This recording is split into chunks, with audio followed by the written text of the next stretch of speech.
Hello again, thanks for joining us. This is Astronomy Daily and I'm your host, Andrew Dunkley. Coming up on today's edition, scientists have been able to trace the Earth's path through the galaxy through the discovery of crystals in our crust.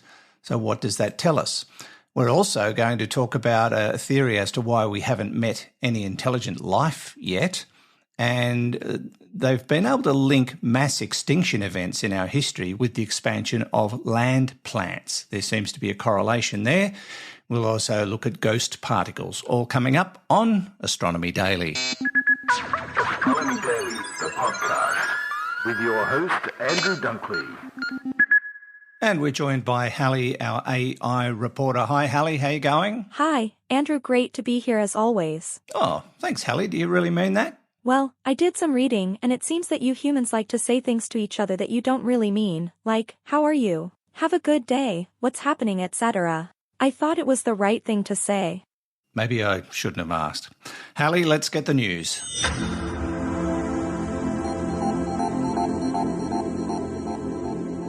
Let's start with an Artemis 1 update. Artemis 1 will be the first test flight of the agency's new Space Launch System mega rocket and the Orion crew capsule. The SLS rocket will launch the uncrewed Orion spacecraft on an approximately 42-day mission, during which it will orbit the Moon before returning to Earth. Artemis 1 is now currently scheduled to launch no earlier than November 16th, at 1:04 a.m. Eastern Standard Time 6:04 GMT from Launch Complex 39B at NASA's Kennedy Space Center, in Florida. Backup launch dates are available on November 19th and November 25th. Florida residents lit up social media on Saturday after hearing the sound of sonic booms and not knowing what caused them. Turns out, Boeing's X-37B, an autonomous spaceplane that spent over 900 days in space on a U.S. Air Force and U.S. Space Force mission, had secretly returned to Earth. Residents from Jacksonville and as far inland as Orlando heard the sonic booms around 5 a.m. It was a mystery to many since the return of the X-37B wasn't announced, causing residents to seek answers online. It's a good thing this spaceplane only comes down every couple of years. Outer space is swimming in junk, as we know. There are hundreds of thousands of tiny objects smaller than 0.4 inches or 1 centimeter that re-enter the atmosphere and fall to Earth. According to Marlon Sorg, executive director of the Aerospace Corporation's Center for Orbital and Reentry Debris Studies, that debris produces a constant rain of objects coming back to Earth that we don't track. It comes back all over the Earth. However, because these debris are so small, he says, even if they make it down to the Earth's surface, they are not dangerous to people on the ground and will go unnoticed. Still, larger pieces of debris do re-enter the atmosphere on a regular basis. 1 ton of space debris enters the atmosphere each week. But Sorg stresses that rate is an average, which means there could be months of inactivity followed by several large objects re-entering our atmosphere over a short period of time. Fortunately, satellites are smaller now than they were in the past, and Sorg says they are being designed to produce less and less space debris. But the sheer quantity of satellites in orbit means the problem of space debris must be addressed. The head of the Venus Veritas mission, Suzanne Smrecker, has responded to the reasons why the mission has been pushed back at least 3 years by NASA. It's because of problems with another mission, and says she will attempt to shorten that delay. As part of the release of an independent review board's report on the delays with the Psyche mission, which uncovered broader institutional issues at the Jet Propulsion Laboratory where it was being developed, NASA announced it would delay the launch of the Venus Emissivity, Radioscience, INSAR, Topography, and Spectroscopy, or Veritas, Venus Orbiter mission by at least 3 years, to no earlier than 2031. Veritas, like Psyche, is run by JPL. NASA selected Veritas and another Venus mission, Da Vinci Plus, in the latest round of its Discovery program of planetary science missions. While Veritas will study the planet from orbit, Da Vinci Plus, or Deep Atmosphere Venus Investigation of Noble Gases, Chemistry, and Imaging, will send a probe into the planet's atmosphere. It remains scheduled for launch in June 2029. And that's the latest, Andrew. Okay, Hallie, thank you. Sounds like being part of a mission to Venus is a long-haul job. At least it keeps you busy for a few years. All right, we'll catch up with you towards the end of the show. Speaking of NASA, scientists have released a new paper that they believe suggests that it's likely we haven't ever encountered intelligent extraterrestrial life, which might come as a bit of a disappointment. It says all intelligent life has likely destroyed itself before reaching a sophisticated enough point in evolution to support such an encounter. That's very, very sad indeed.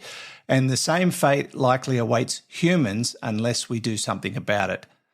The great filter theory is what they're calling it, as in filtering out various forms of life, argues that other civilizations, possibly several, have existed during the life of the universe, but they all destroyed themselves before they could make contact with Earth. This is in a paper called Avoiding the Great Filter, Extraterrestrial Life and Humanity's Future in the Universe. Now, these scientists fear that all intelligent life, such as humans, have deeply ingrained dysfunctions that may snowball quickly into the Great Filter. But they go on to say there is still hope for humans, provided we can learn and take steps to avoid our own extinction. Good luck with that. That was from the team of researchers based at NASA's JPL in Southern California. That said, the paper has not yet been peer-reviewed, but it has appeared online. So you might want to read into that. It's quite a fascinating read all up.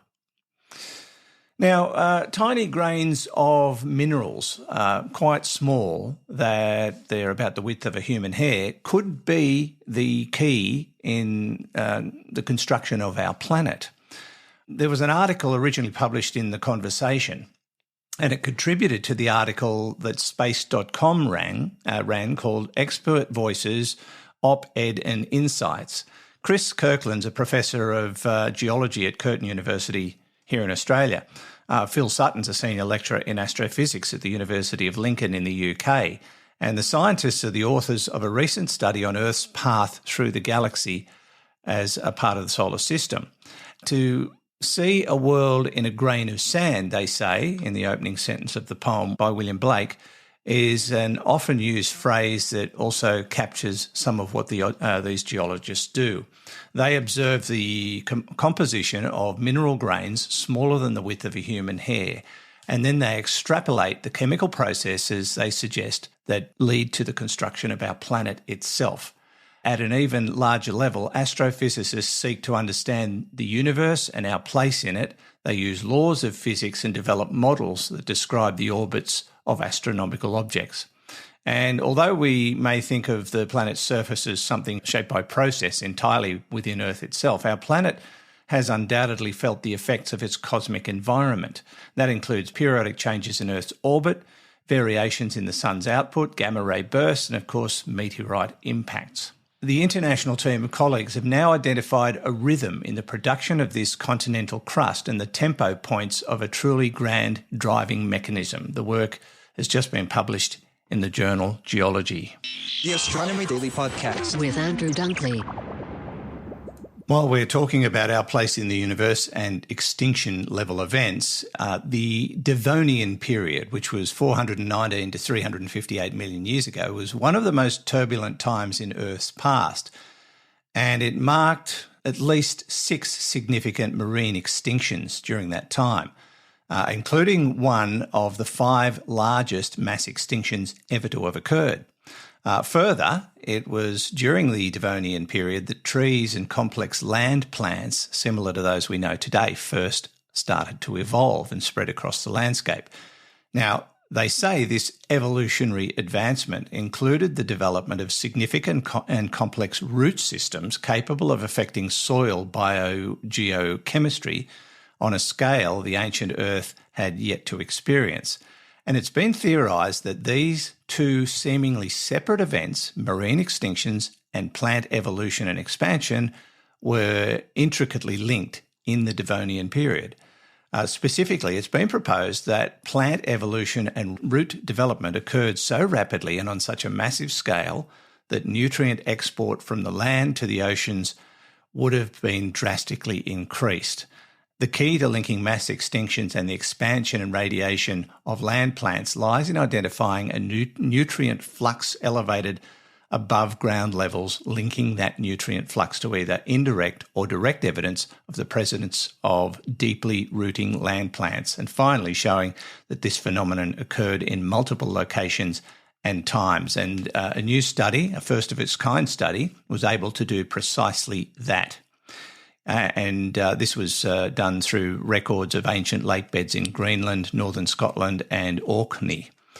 In each case, elevated values of nutrient input were coincident with evidence of the presence of early trees in the form of fossilised spores and, in some cases, fossilised stems from the earliest deeply rooting trees. In 2 cases, that evidence coincided with the Devonian marine extinction event. Fascinating. Additionally, this study has been published in the Geological Society of America Bulletin. And last but not least, why ghost particles crashing into Antarctica could change astronomy forever. About 1.2 miles under Antarctica, there's an observatory and they're hunting for ghost particles. What they find could reveal the unseen heart of a distant galaxy.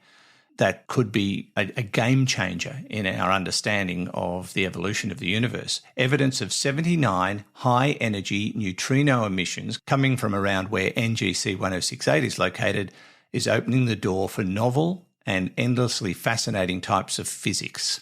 One of the greatest mysteries of physics is studying the distant stars in the most precise astronomical test of electromagnetism yet, according to Michael Murphy, Professor of Astrophysics at Swinburne University of Technology. He says their theory is electromagnetism is arguably the best physical theory humans have ever made, but it has no answer for why electromagnetism is as strong as it is. The American physicist Richard Feynman, who helped come up with the theory, urged physicists to put this number up on their wall and worry about it.